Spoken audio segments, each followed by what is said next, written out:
अस्सलामुअलैकुम वरहमतुल्लाहि वबरकातुहू। मैं हूँ खालिद मीर और आप देख रहे हैं मेरा यूट्यूब चैनल FK एकेडमी।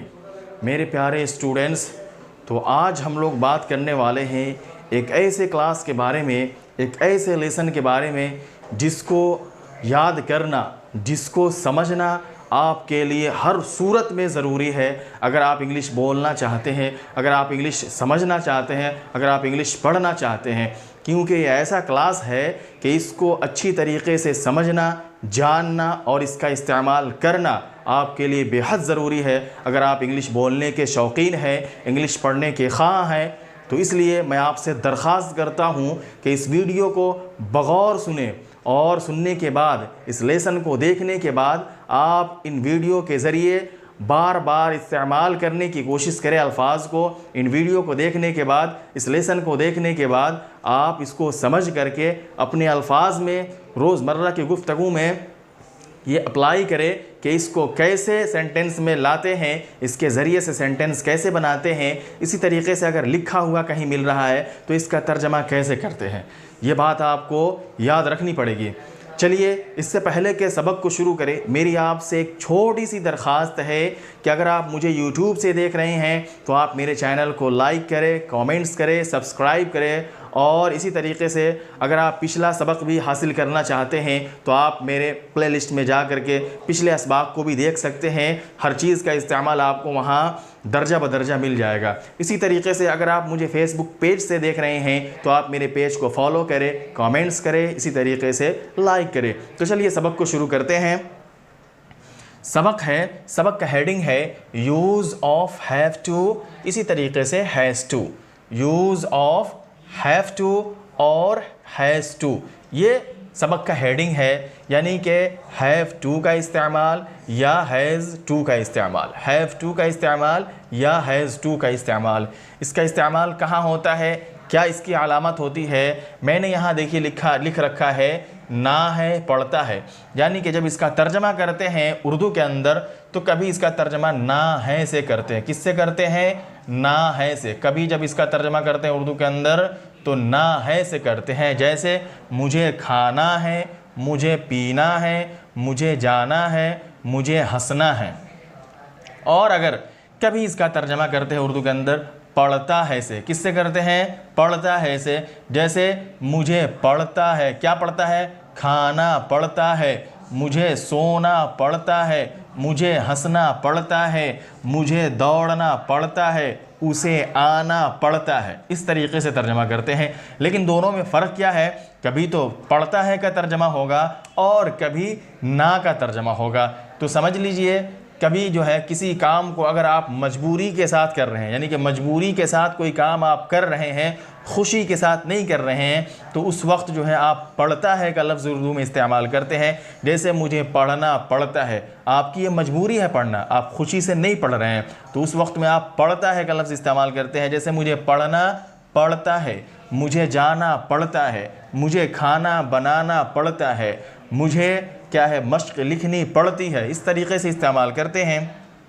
और अगर कोई काम आप ज़िम्मेदारी समझ करके करते हैं किसी काम को, तो उस वक्त में आप ना है का इस्तेमाल करते हैं। जैसे कि क्या है, मुझे आपसे मिलने जाना है, ठीक है। या ये कह लीजिए कि इस तरीके से बोलते हैं कि मुझे लिखना है, मुझे आज का सबक याद करना है, मुझे सबक सुनाना है, ठीक है, मुझे एक्सरसाइज करनी है, मुझे आपसे बात करनी है। इस तरीके से जो बोलते हैं, ना है के ज़रिए जो बोलते हैं, ये जो होता है ये ज़िम्मेदारी को बतलाने के लिए होता है कि ये काम करना मेरे ज़िम्मे है, ये मेरी ज़िम्मेदारी है इसको करना। इस तरीके से तो पहचान जान लिया। ये इस्तेमाल जो है, ये क्लास जो है, समझ लीजिए ये क्लास जो है वो हैव टू और हैज़ टू का है, ठीक है। ये इसका जो है इस्तेमाल क्या होता है, यानी कि इसकी अलामत क्या होती है, तो वो कभी जुमले के आखिर में ना है होता है और कभी जुमले के आखिर में पढ़ता है होता है। क्या अलामत होगी? क्या ना है क्या कब इस्तेमाल होगा और पढ़ता है कब इस्तेमाल होगा? तो जब ज़िम्मेदारी को बतलाना हो, यानी कि जो काम ज़िम्मेदारी को समझ करके किया जाता है, तो उसके लिए ना है का इस्तेमाल करते हैं। जैसे कि मुझे खाना है, मुझे पीना है, इसी तरीके से मुझे सबक याद करना है, ये ज़िम्मेदारी है, ठीक है, इसके लिए इस्तेमाल करते हैं। और जो काम मजबूरी समझ करके जिस काम को करते हैं उसके लिए हम पढ़ता है का इस्तेमाल करते हैं। जैसे मुझे खाना बनाना पड़ता है, ये मेरी फितरत में नहीं लेकिन मजबूरी में बनाना पड़ता है। मुझे सबक याद करनी पड़ती है, ठीक है। मुझे आपसे बात करनी पड़ती है, इस तरीके से आप इस्तेमाल करते हैं, ठीक है। ये तो उर्दू में अलामत हो गई, लेकिन इंग्लिश बनाएंगे तो क्या तरीका होगा उसका, क्या उसके रूल्स होंगे, तो समझ लीजिए इसके रूल्स को पहले समझते हैं। तो रूल क्या होगा इसका, सबसे पहले सेंटेंस के अंदर हम सब्जेक्ट लाएंगे। क्या लाएंगे, सब्जेक्ट लाएंगे। इंग्लिश जब बनाएंगे तो सबसे पहले सेंटेंस के अंदर हम क्या लाएंगे, सब्जेक्ट लाएंगे। उसके बाद में क्या है, सब्जेक्ट के अकॉर्डिंग या तो हैव टू का इस्तेमाल करेंगे या हैज़ टू का इस्तेमाल करेंगे। हैव टू का इस्तेमाल करेंगे या हैज़ टू का इस्तेमाल करेंगे। और किसके साथ क्या इस्तेमाल करेंगे, सब्जेक्ट के साथ मैंने आपको नहीं बताया है। क्यों, इसलिए कि इससे पहले आप जो है अगर मेरी वीडियोस को देखते हुए आ रहे होंगे तो आप बखूबी वाकिफ़ होंगे। टेंसेस में ये बता दिया गया था किसके साथ किसको इस्तेमाल करना है। फिर भी मैं बता देता हूँ एक बार आपको कि आई, वी, यू, दे, इसी तरीके से प्लूरल नंबर जो होता है उसका इस्तेमाल जो है हम हैव के साथ करते हैं। आई, वी, यू, दे और प्लूरल नंबर के साथ जो है हम हैव टू का इस्तेमाल करते हैं। और ही, शी, इट और सिंगुलर नंबर यानी इसमें वाहिद के साथ जो है वो हैज़ टू का इस्तेमाल करते हैं, हैज़ टू का इस्तेमाल करते हैं। बाकी जो आप टेंसेस में जा करके पढ़ लेंगे किसके साथ किसका इस्तेमाल होता है प्रेजेंट परफेक्ट टेंस में। तो देखिए सबसे पहले जो है वो सब्जेक्ट का इस्तेमाल करेंगे, उसके बाद में हैव टू का या हैज़ टू का इस्तेमाल करेंगे सब्जेक्ट के अकॉर्डिंग। उसके बाद में वर्ब का फर्स्ट फॉर्म आएगा। क्या आएगा, वर्ब का फर्स्ट फॉर्म आएगा। उसके बाद में ऑब्जेक्ट आएगा अगर सेंटेंस में ऑब्जेक्ट मौजूद है तो, यानी कि अगर सेंटेंस में कोई मफ़ऊल मौजूद है तो मफ़ऊल को लाएंगे। ये बनाने का तरीका रहेगा। ये अफर्मेटिव सेंटेंस बनाने का तरीका मैंने बताया है। चलिए अब कुछ सेंटेंसेज है जिनको मैं बता करके जिनको मैं क्या कहता हूँ कि बनाया है जिनको, और उसके बाद में इसके ज़रिए से मैं आपको समझाने की कोशिश कर रहा हूँ। पहले अफर्मेटिव सेंटेंस बताऊँगा, फिर नेगेटिव, फिर उसका इंट्रोगेटिव बना करके बताने की कोशिश करूँगा। देखिए मैंने कहा कि सबसे पहले सब्जेक्ट को लाना है, तो यहाँ देखिए मैंने क्या किया, सब्जेक्ट लाए, ये लिखा हुआ है I have to write a letter, I have to write a letter. ये जो है सेंटेंस लिखा हुआ है, अफर्मेटिव सेंटेंस है। सबसे पहले मैंने सब्जेक्ट लाया, उसके बाद में मैंने कहा कि हैव टू या हैज़ टू में से किसी एक को लाना है। तो देखिए यहाँ पर क्या किया है, यहाँ पर देखिए हैव टू का इस्तेमाल किया है। यहाँ पर क्या किया है, हैव टू का इस्तेमाल किए हैं।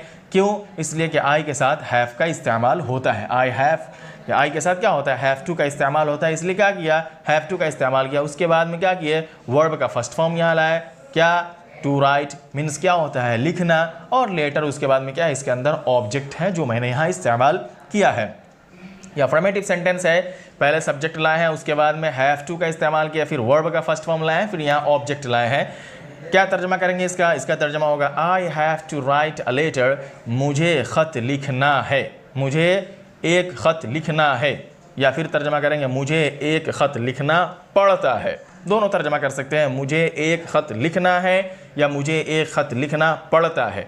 दोनों तरीके से आप तर्जमा कर सकते हैं। अगर इसका नेगेटिव सेंटेंस बनाना है, ये तो अफर्मेटिव यानी मुस्बत जुमला हो गया। अगर आपको इसका नेगेटिव सेंटेंस यानी मनफी जुमला बनाना है तो क्या करेंगे, ये जो हैव है, इस हैव के बाद आप नॉट लगा देंगे। क्या लगा देंगे, नॉट लगा देंगे। इस हैव के बाद आप क्या लगा देंगे, नॉट। ठीक है, टू से पहले और हैव के बाद आप क्या लगा देंगे, नॉट। ये नेगेटिव सेंटेंस यानी मनफी जुमला बन जाएगा। कैसे, I have not to write a letter, I have not to write a letter, मुझे ख़त नहीं लिखना पड़ता है या मुझे ख़त नहीं लिखना है। ठीक है, इसी तरीके से अगर आपको इसका इंट्रोगेटिव सेंटेंस बनाना है यानी सवालिया जुमला बनाना है तो क्या करेंगे, सिर्फ हैव को क्या करेंगे, हैव को जो है वो सब्जेक्ट से पहले ला देंगे और इस तरीके से बोलेंगे have I to write a letter, have I to write a letter, क्या मुझे ख़त लिखना पड़ता है या क्या मुझे ख़त लिखना है, क्या मुझे ख़त लिखना पड़ता है या क्या मुझे ख़त लिखना है, have I to write a letter, ये उसकी इंग्लिश होगी। ठीक है, इस तरीके से ये इंट्रोगेटिव सेंटेंस बनेगा। ये पहला जुमला मैंने समझा दिया। उसके बाद में दूसरा जुमला देखिए, कुछ सेंटेंसेस मैंने लिखे हैं अलग अलग सब्जेक्ट से ताकि आपको अच्छी तरीके से समझ में आ जाए। दूसरा सेंटेंस है they have to serve the country, they have to serve the country, यानी इसका तर्जमा होता है कि उसे मुल्क की खिदमत करनी पड़ती है, उन लोगों को मुल्क की खिदमत करनी है या उन लोगों को मुल्क की खिदमत करनी पड़ती है। टू सर्व द कंट्री का मतलब होता है मुल्क की खिदमत करना।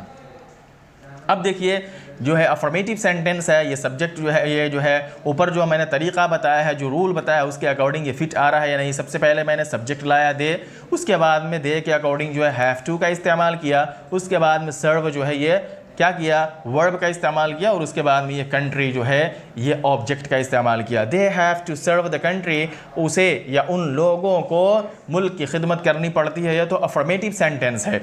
लेकिन अगर इसका नेगेटिव सेंटेंस बनाना है तो हैव के बाद क्या कर देंगे, नॉट लगा देंगे। हैव के बाद नॉट लगाएंगे, याद रखिएगा हैव के बाद और टू से पहले नॉट लगाना है।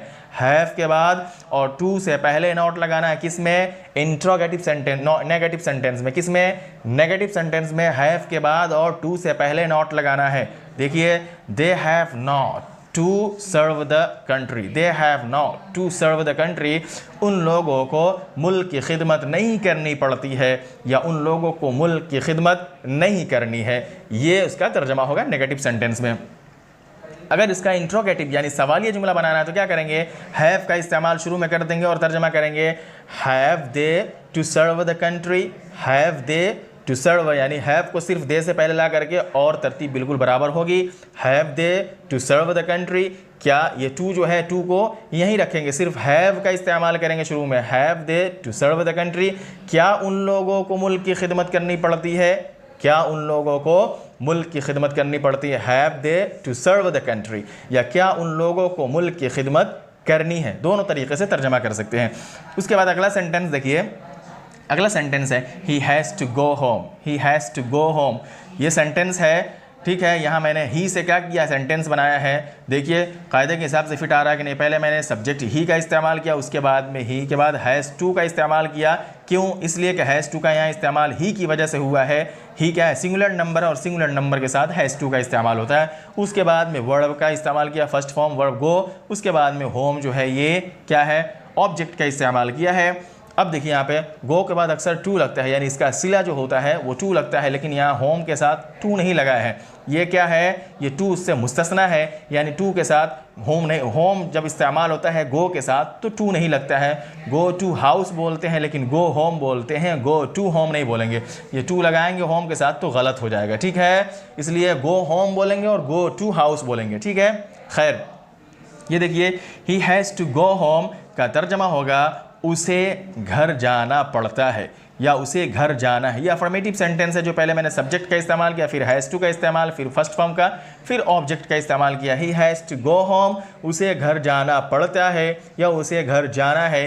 ये मैंने क्या किया, अफर्मेटिव सेंटेंस बनाया है। अगर इसका नेगेटिव बनाना है तो क्या करेंगे, यहाँ जो है हैज़ के बाद नॉट का इस्तेमाल कर लेंगे। क्या हो जाएगा, he has not to go home, he has not to go home, कि उसे घर नहीं जाना पड़ता है या उसे घर नहीं जाना है। इसी तरीके से अगर इसका इंट्रोगेटिव यानी सवालिया जुमला बनाना है तो सिर्फ हैज़ को ही से पहले लगा देंगे, बाकी सब अपनी तरतीब से ही रहेगा। क्या हो जाएगा, has he to go home, क्या उसे घर जाना पड़ता है। Has he to go home, क्या उसे घर जाना पड़ता है या क्या उसे घर जाना है। दोनों तरीके से आप उर्दू में तर्जमा कर सकते हैं, वो आपके अकॉर्डिंग जो है इसका तर्जमा होगा। अगला सेंटेंस जो मैंने लिखा है वो यू से लिखा है, you have to remove superstitions, you have to remove superstitions, ठीक है। कह रहे टू रिमूव सुपरस्टिशंस का मतलब होता है गलत अकायद को ख़त्म करना। ये एक वर्ब है, टू रिमूव सुपरस्टिशंस, गलत अकायद को ख़त्म करना। अब देखिए तर्जमा होगा, मैंने सबसे पहले क्या किया, वर्ब सबसे पहले जो है सब्जेक्ट का इस्तेमाल किया यू, और यू के साथ जो है हैव टू का इस्तेमाल होता है, लिहाजा मैंने हैव टू का इस्तेमाल किया। उसके बाद में वर्ब का फर्स्ट फॉर्म इस्तेमाल किया, टू रिमूव मीन्स ख़त्म करना, मिटाना, और सुपरस्टिशंस जो है वर्ब का इस्तेमाल कर लिया, ठीक है। ये मैंने जो है अफर्मेटिव सेंटेंस बनाया है, जिसका तर्जमा होगा you have to remove superstitions, कि तुम्हें क्या है, गलत अकायद को ख़त्म करना है या गलत अकायद को ख़त्म करना पड़ता है, ठीक है। अगर इसका नेगेटिव सेंटेंस बनाना है तो यहाँ पर हैव के बाद नॉट लगा करके क्या करेंगे, नेगेटिव सेंटेंस बना लेंगे। You have not to remove superstitions, you have not to remove superstitions, कि तुम्हें गलत अकायद को ख़त्म नहीं करना पड़ता है या गलत अकायद को ख़त्म नहीं करना है। इसी तरीके से अगर इसका इंट्रोगेटिव सेंटेंस बनाना है तो हैव को यू से पहले ला देंगे और क्या बोलेंगे, have you to remove superstitions, have you to remove superstitions, कि तुम्हें गलत अकायद को ख़त्म करना पड़ता है क्या तुम्हें गलत अकायद को ख़त्म करना है। दोनों तरीके से आप तर्जमा इंट्रोगेटिव सेंटेंस में भी कर सकते हैं। उसके बाद में अगला सेंटेंस है she has to remove ignorance. She has to remove ignorance. यहाँ पर भी देखिए ये मैंने शी से इस्तेमाल किया है। ये जो है सबसे पहले अफर्मेटिव सेंटेंस में कायदे के हिसाब से शी का इस्तेमाल किया जो सब्जेक्ट है। उसके बाद शी के साथ जो हैज़ टू का इस्तेमाल होता है जो मैंने यहाँ लाया, टू रिमूव वर्ब ला दिया। उसके बाद में इग्नोरेंस जो है इसका ऑब्जेक्ट ला दिया। ठीक है, टू रिमूव इग्नोरेंस का तर्जमा करते हैं जहालत को ख़त्म करना, जहालत को मिटाना, जहालत को ख़त्म करना। टू रिमूव इग्नोरेंस का तर्जमा होता है जहालत को ख़त्म करना, जहालत को मिटाना। अब पूरे का तर्जमा करेंगे she has to remove ignorance, कि उसे यानी उस लड़की को क्या है जहालत ख़त्म करनी है या उस लड़की को जहालत ख़त्म करनी पड़ती है। She has to remove ignorance, उस लड़की को जहालत ख़त्म करनी है या उस लड़की को जहालत ख़त्म करनी पड़ती है। ये तो अफर्मेटिव सेंटेंस यानी मुस्बत जुमले का तर्जमा हो गया। अगर आपको इसका नेगेटिव सेंटेंस बनाना है तो हैज़ को शी से पहले लाएंगे और बोलेंगे has she to remove ignorance. अगर इसका इंट्रोगेटिव सेंटेंस बनाना है तो क्या बोलेंगे has she to remove ignorance. क्या उस लड़की को जहालत ख़त्म करनी पड़ती है या क्या उस लड़की को जहालत ख़त्म करनी है। इसी तरीके से अगर आप इसका नेगेटिव सेंटेंस बनाना चाहे तो क्या करेंगे नॉट लगा देंगे हैज़ के बाद और टू से पहले और क्या बोलेंगे she has not to remove ignorance. She has not to remove ignorance, उस लड़की को जहालत ख़त्म नहीं करनी है या नहीं करनी पड़ती है। दोनों तरीके से आप तर्जमा कर सकते हैं। उसके बाद का जो सेंटेंस है ये कुछ मैंने 2-3 सेंटेंसेस बनाए हैं WH फैमिली से इस्तेमाल करके, ताकि आपको WH फैमिली से भी नेगेटिव और इंट्रोगेटिव सेंटेंस बनाने का तरीका मालूम हो जाए। जैसे है ये सेंटेंस है where has he to go. Where has he to go क्या है उसे कहाँ जाना है या उसे कहाँ जाना पड़ता है, ये तर्जमा होगा where has he to go, उसे कहाँ जाना है या उसे कहाँ जाना पड़ता है। इसके बनाने का तरीका यह होता है कि सबसे पहले WH फैमिली लाते हैं माना के अकॉर्डिंग। ठीक है, यहाँ कहाँ के लिए WH फैमिली में से वेयर आता है तो यहाँ वेयर ला दिया। उसके बाद में हैज़ का इस्तेमाल करते हैं। उसके बाद जो है हैज़ का या हैव का इस्तेमाल करेंगे किसके अकॉर्डिंग, सब्जेक्ट के अकॉर्डिंग। यहाँ सब्जेक्ट ही है लिहाजा ही के अकॉर्डिंग मैंने हैज़ का इस्तेमाल किया। उसके बाद में टू का इस्तेमाल करते हैं। उसके बाद में वर्ब का फर्स्ट फॉर्म लगा करके लास्ट में क्वेश्चन मार्क लगाते हैं where has he to go, उसे कहाँ जाना है, तर्जमा करेंगे। और ये क्या है अफर्मेटिव सेंटेंस है, इन क्वेश्चन वर्ड के साथ भी अफर्मेटिव सेंटेंस है। और अगर इसका नेगेटिव बनाना है तो बोलेंगे where has he not to go. यहाँ पर भी ही के बाद नॉट लगाएंगे, ही के बाद नॉट लगा करके बोलेंगे where has he not to go. Where has he not to go, उसे कहाँ नहीं जाना है, उसे कहाँ नहीं जाना पड़ता है। इस तरीके से आप नेगेटिव सेंटेंस भी बना सकते हैं। उसके बाद में दूसरा सेंटेंस देखिए मैंने व्हाट से बनाया है कि what have you to do. What have you to do, तुम्हें क्या करना है या तुम्हें क्या करना पड़ता है। What have you to do, तुम्हें क्या करना है या तुम्हें क्या करना पड़ता है। तो यहाँ पर देखिए सबसे पहले मैंने WH फैमिली लाया, क्या है माना के अकॉर्डिंग यानी मीनिंग के अकॉर्डिंग। क्या का मीनिंग क्या होता है WH फैमिली में से, व्हाट लाते हैं WH फैमिली में से, इसलिए व्हाट लाया। उसके बाद में जो है यू के अकॉर्डिंग क्या किया, यहाँ हैव का इस्तेमाल किया। उसके बाद में टू डू लाया, टू डू मीन्स होता है करना। तर्जमा करेंगे यहाँ वर्ब का फर्स्ट फॉर्म लाया, उसके बाद में क्वेश्चन मार्क लगा दिया। तर्जमा करेंगे what have you to do, तुम्हें क्या करना है या क्या करना पड़ता है। ये तो अफर्मेटिव सेंटेंस यानी मुस्बत जुमला है। अगर आपको इसका नेगेटिव सेंटेंस बनाना है तो कैसे बनाएंगे, यहाँ पर जो है what have you not to do कर देंगे। क्या कर देंगे नॉट, टू से पहले नॉट लगा देंगे। What have you not to do, तुम्हें क्या नहीं करना पड़ता है या क्या नहीं करना है। ठीक है, इस तरीके से आप इसका नेगेटिव सेंटेंस बना सकते हैं। उसके बाद में आखिर में एक सेंटेंस मैंने लिखा है होम के ज़रिए से। इसमें भी लोग गलती करते हैं बनाने में, ये मफ़ऊली ज़मीर है। होम के ज़रिए से मैंने लिखा है whom have you to talk to. Whom have you to talk to, कि आपको किससे बात करनी है या आपको किससे बात करनी पड़ती है। इसका तर्जमा क्या होगा, आपको किससे बात करनी है या आपको किससे बात करनी पड़ती है। तो किसके लिए यानी किससे के लिए क्या लफ्ज़ लाए हैं, होम का लफ्ज़ लाए। किससे, इसके लिए कौन सा लफ्ज़ लाए हैं, होम का लफ्ज़ लाए WH फैमिली में से। और उसके बाद में जो है हैव का इस्तेमाल किए हैं यू सब्जेक्ट की वजह से। यू सब्जेक्ट है और उसके साथ जो है हैव का इस्तेमाल होता है। उसके बाद में जो है टॉक का इस्तेमाल किया, टू टॉक मीन्स होता है बात करना और इसका जो है सिला क्या है टू है। उसके बाद में क्वेश्चन मार्क है। ठीक है, whom have you to talk to, आपको किससे बात करनी है या आपको किससे बात करनी पड़ती है, ठीक है, दोनों तरीके से तर्जमा कर सकते हैं। उसके बाद में अगर इसका भी नेगेटिव सेंटेंस आपको बनाना है तो यू के बाद आप क्या करेंगे, नॉट का इस्तेमाल कर लेंगे टू से पहले, यानी whom have you not to talk to, whom have you not to talk to, क्या आपको किससे बात नहीं करनी है, आपको किससे बात नहीं करनी है, whom have you not to talk to, आपको किससे बात नहीं करनी है। मेरे प्यारे स्टूडेंट्स, तो ये रहा आज का क्लास जिसका नाम है हैव टू और हैज़ टू। एक बार फिर मैं आपको ये यकीन दिलाना और ध्यान दिलाना चाहता हूँ कि अगर आप इंग्लिश बोलने के शौकीन और ख्वाहिशमंद है तो इस क्लास को समझना और इसको समझ करके अपने रोज़मर्रा की गुफ्तगू में इस्तेमाल करना, इसी तरीके से इसके इस्तेमालात को समझना आपके लिए बेहद ज़रूरी है।